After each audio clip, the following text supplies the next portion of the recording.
You had a choice and you chose to save $10 over potentially something horrible happening to your child. That's basically what you did. Texas versus Julexis Brown. Could I have parties announced for the record for the state? Zach Dunn for the state. Defense. Valerie Hetland for Alexis Brown. And are you Miss Brown? Yes, ma'am. Counsel, have you received all of the discovery? Yes, And did you review it with your client? we did. Court will find that the state is in compliance with discovery. Ms. Brown, did you review the document entitled Application for Deferred Adjudication with your attorney? Yes, Did you ma'am. understand it? Yes, ma'am. And did you sign it? Yes, ma'am. Welcome back to another jaw-dropping courtroom breakdown. Today, we're diving into the case of State of Texas versus Jeez Brown. At the heart of this trial, a shocking choice, leaving a 3-year-old child unattended just to save $10.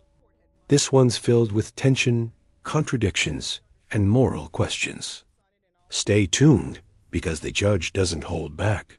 And you're charged with the offense of abandoning a child with intent to return as a state jail felony. Range of punishment is anywhere from 180 days up to 2 years in the state jail facility and up to a $10,000 fine. Did you understand? Yes, ma'am. If you have a plea with the state, the court does not have to follow your plea.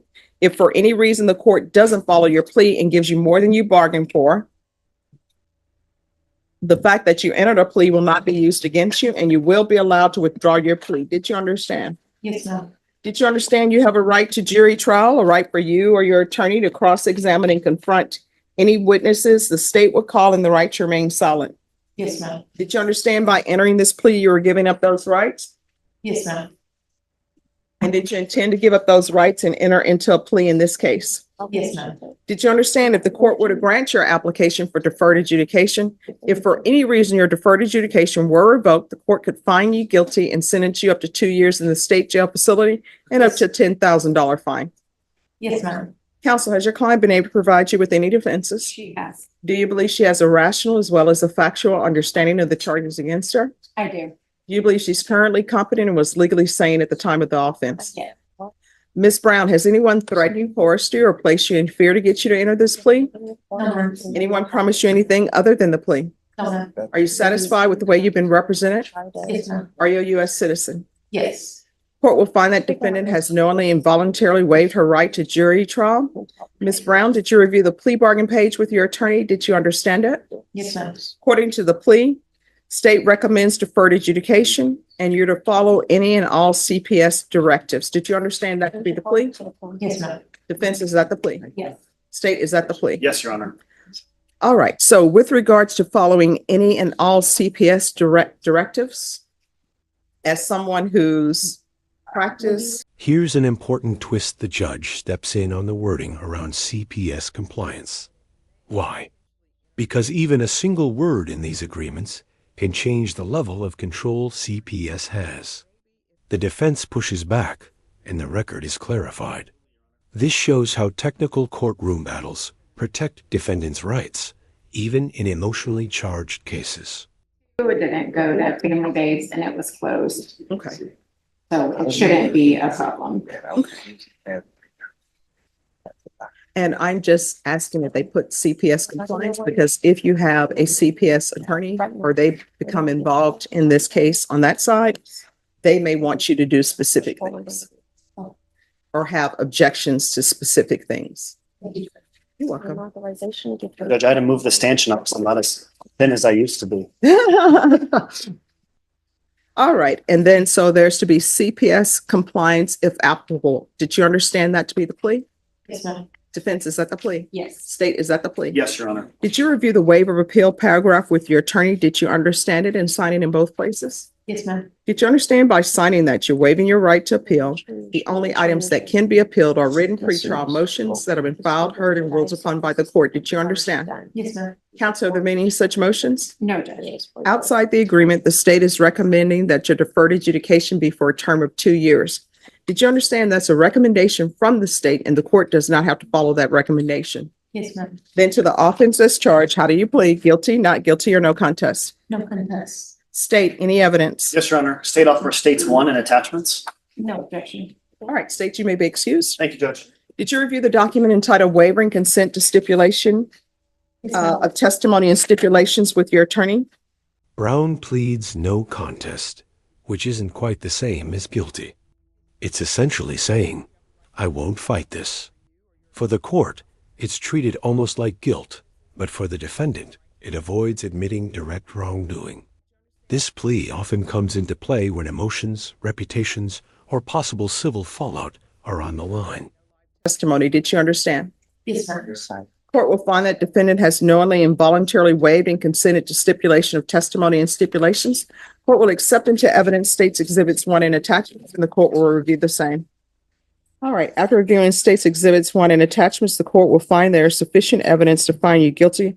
Court will defer finding of guilt as you've applied for deferred adjudication. Are you proceeding with sentencing? Yes, Judge. Anything you wish to say on behalf of your client?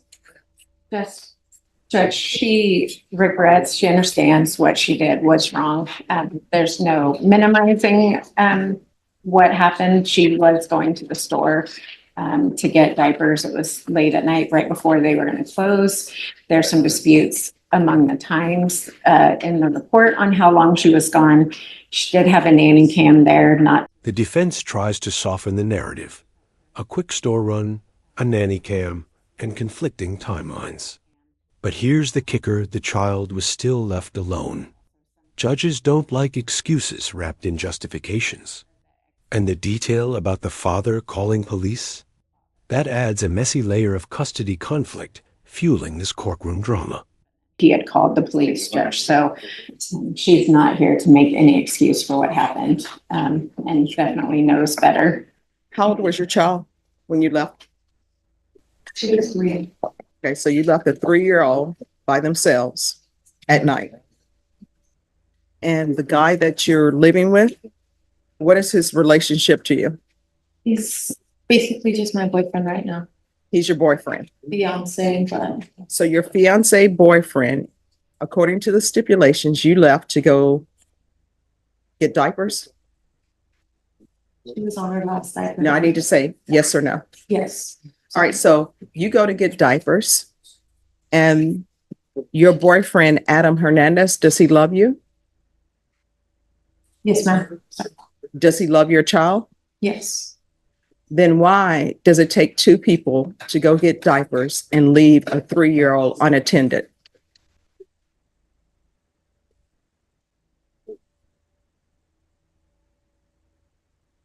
There's no, There is, I mean, Yeah. she does have. No, tell me why. I want her to tell me. Explain the. Like why? Why would 2 adults who claim to love a 3-year-old leave a 3-year-old by themselves while they went to the grocery store or wherever store they went to get diapers? Why does it take 2 adults to go do that? if I go by myself, I get harassed wherever I go. I know it's no excuse, but the HB that I was living at nearby, there was a guy that. So why couldn't he go? Because we just didn't have enough money. The coupon expired after that night. So I and- don't understand. You don't have enough money Yes, ma'am. and the coupon was going to expire. Yes. So there are that's it. 2 adults. Why does it take 2 adults to go pick up an item from a store? I don't understand. So, if he would have gone, he would have not used the coupon. We wouldn't have had enough money. I mean. Well, so let me just tell you the choices that you're making. You had a choice. Leave my 3-year-old by herself. Maybe the apartment's complex is going to catch a fire. Maybe somebody's just walking down the street and they notice a 3-year-old and they're like, oh, this would be a great 3-year-old to come take. So that's what you were looking at. And then on the other hand, I can save money by using a coupon. And you chose a coupon. And how much money did you get off for that coupon? It was like $10 off. All right. So you had a choice and you chose to save. Here comes the heart of the case: $10 versus a child's safety. The judge hammers this point with brutal clarity. It's not about diapers, it's about priorities. This moment forces the audience, and Brown, to confront the terrifying consequences of putting money before a child's life. What would you have done in her shoes? You have two adults in a household and they decide it takes two people to go pick up diapers and you all are leaving a 3-year-old by themselves. And not only are y'all leaving them by themselves, in the police report, it says the door was locked and it's a reverse lock. So 3-year-old is locked in a room and the only persons who can open that door are the two adults. Yes, ma'am. And we're going to unpack that suitcase in a little bit, but I'm still back to the point. I don't know if she understands the danger, and I don't know if the CPS worker stressed the danger that her 3-year-old was in by two grown adults acting as though one person can't go to the grocery store by themselves. Are you even internalizing how that sounds? Yes, ma'am. I know it. You all can leave a 3-year-old by themselves, but you all adults can't go to a grocery store by yourself. Do you understand? Yes, ma'am. Now, why is it that there are reverse locks in that place? When we moved in, the locks were on the other side. And when she was younger, she was able to touch it when she was growing up. And one time she locked herself in there. So we were scared. My fiance was able to open it. And from there on out, we decided to switch it around because we didn't want her locking herself in her room. She was getting curious. She was walking and talking and. That's what 3-year-olds do. They walk and they talk. Yes, ma'am. So when that officer came, The lock detail changes everything. By reversing the locks, the 3-year-old couldn't escape if danger struck. To the judge, this wasn't just neglect, it created a deadly trap. Parents often think they're preventing one danger, but in law, if that choice creates a bigger risk, it's considered reckless. This decision weighed heavily in the ruling. if they have the wherewithal to try to get out of their room because there's a fire, they can't get out because you and your fiance have reversed the locks. It was for her safety, Your Honor. No, that's not for her safety. Let me ask you, do you all have reverse locks on your doors? No, ma'am. But it would be for your safety. I just didn't want her locking in herself in her room anymore. That's what scared me. All right, and let's move on to your boyfriend, Adam Hernandez. How well do you know him? Very well, ma'am. What does that mean? How long have you known him? We've been together for 3 years. For 3 years? Yes, And ma'am. how old is your daughter? 3. She's 4 now. All right, but she was 3 then? Yes, ma'am. So that means that you went from one relationship to the other. If your daughter is 3 years old and he's not is he the biological father of the 3-year-old? Ma'am, he's the one that stepped up. All right. So you went from one relationship, you have a 3-year-old, and then you're in a relationship, lickety split, with some other guy. And this is a 3-year-old daughter? Yes, ma'am. All right. And Adam Hernandez, did you do a background check? No. All right. Do you know if he has any criminal history? He doesn't. How do you know? I mean, just because he's told me everything he's done in his past, everything that he's gone to court for, so nothing on his record. Oh, gone to court for what? Or he's Been been charged charged with this, Judge. All right. And what else? So you're just taking him at his word. He's from. And have you talked to any of the previous girlfriends, or if he's been married before, have you talked to them to find out why the relationship broke down? Yes, ma'am. Oh, you talked to his previous girlfriends. His crazy ex-girlfriend, yes, ma'am. She was harassing Crazy me. ex-girlfriend. See, you know what? I will tell you from what I've noticed in this world, there's always the crazy ex-girlfriend, the crazy ex-boyfriend. And you don't become the crazy ex-girlfriend or the crazy ex-boyfriend until the relationship ends. Then they go to the next person, and guess what? That person says, oh, she's the crazy ex-girlfriend. Let me just tell you, I don't think you've done your research to have this person in your life and trusting him with your daughter. I can't do anything about that. That's all on you. Probation, this is what the court is going to do. Court is going to sentence you to 4 years deferred adjudication. There's to be regular reporting. The judge lays down 4 years deferred adjudication. That's no prison time if Brown follows every condition: drug tests, field visits, CPS compliance, and hundreds of hours of service. It's essentially probation with strings attached. Slip up once, and that suspended sentence can turn into real jail time. It's both a second chance and a ticking clock. Planning on doing with the rest of your life. Hopefully owning a business one day. All right, so what are you doing to make that happen? Right now, I'm just waiting for my daughter to start pre-K, just so I don't have to stay at home and watch her anymore. All right. CPS compliance. I'm going to want field visits 1 time per month until further notice. And probation, please check on the 3-year-old and check the locks on the interior doors. There's going to be 200 hours of community service restitution. I'm going to order parenting classes.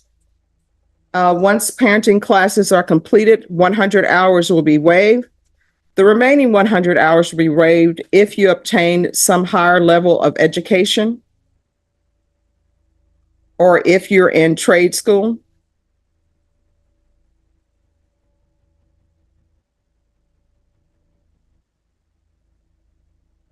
Probation, is there anything else? Yes, regular random UAs. All right, is there anything else you need from the court to be successful? Did you review the document entitled Trial Court Certification of Defendant's Rights to Appeal with your attorney? Did you understand it and sign it? Yes, ma'am. Because this is a plea bargain agreement, because I followed your plea bargain agreement, and because you waive your right to appeal, you do not have the court's permission to appeal. Do you understand? Yes, ma'am. All right, we're going to go off the record. You need to start putting your child first. Do you understand? Yes. And that concludes the case of State versus Brown. A young mother spared prison, but only under strict watch. The judge's message? Coupons, excuses, or relationships mean nothing compared to a child's safety. What do you think was the sentence fair? If you found this case as shocking as we did, make sure to hit like, drop your thoughts in the comments, and subscribe for more courtroom breakdowns. Yes, ma'am. All right. If you have any questions about anything, let probation know. If you feel as though they're not addressing it, you can always come back to the court. Do you understand? Yes, ma'am. Thank you, Judge.